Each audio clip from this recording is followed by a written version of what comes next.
সালামু আলাইকুম বন্ধুরা, আপনারা সবাই কেমন আছেন? যার যার অবস্থান থেকে ভালো আছেন। আজকে আমি একটা নতুন রেসিপি নিয়ে আসলাম, কচু পাতার ভর্তা। এভাবে কচু পাতার ভর্তা বানালে খেতে হয় দুর্দান্ত। কোরবানি মাংস খেতে খেতে যারা অভুক্তি হয়ে গেছেন তাদের জন্য এই রেসিপিটা। আমি কচু শাকটা ভালোভাবে বেছে ছোটো ছোটো করে কেটে নিচ্ছি। যারা আমার চ্যানেলের নতুন বন্ধু আছেন, চ্যানেলটি সাবস্ক্রাইব করেন না, চ্যানেলটি সাবস্ক্রাইব করে দেবেন। আর যারা অলরেডি চ্যানেলটি সাবস্ক্রাইব করে দিয়েছেন তাদেরকে অসংখ্য ধন্যবাদ। দেখেন আমি কচু পাতাটা ভালোভাবে কেটে ধুয়ে নিয়েছি। এবার চুলাতে প্যান বসিয়ে কচু পাতা সিদ্ধ করে নেব। যারা ভিডিওটি দেখতে দেখতে এই পর্যন্ত চলে এসেছেন, একটা লাইক দিয়ে ভিডিওটি দেখা কন্টিনিউ করবেন। আমি ঢাকনা খুলে একটু নেড়ে ছেড়ে দেব,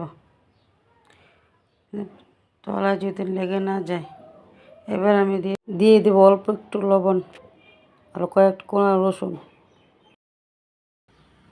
দিয়ে আমি ভালোভাবে নেড়ে চেড়ে নেব। আবার ঢাকনা দিয়ে রেখে আমি আবার একটু সিদ্ধ করে নেব, পানিটা শুকিয়ে নেব। ঢাকনা খুলে আমি আবার একটু নেড়ে ছেড়ে দেবো।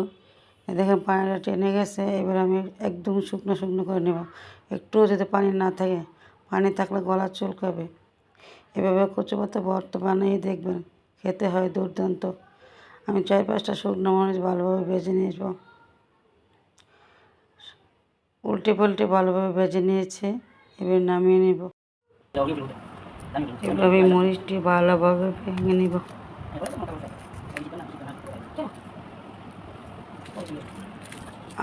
আর তো ভেঙে নেব। দিয়ে দিব অল্প একটু লবণ, দিয়ে দেবো পেঁয়াজ কুচি, দিয়ে ভালোভাবে ডলে নেব।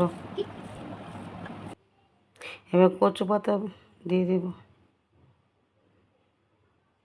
দিয়ে রসুনগুলো ভেঙে নেব, দিয়ে ভালোভাবে ডলে মেখে নেব। দেখলাম ভর্তা হয়ে গেছে। দিয়ে দিলাম এক ফালি লেবুর রস, দিয়ে দিলাম একটু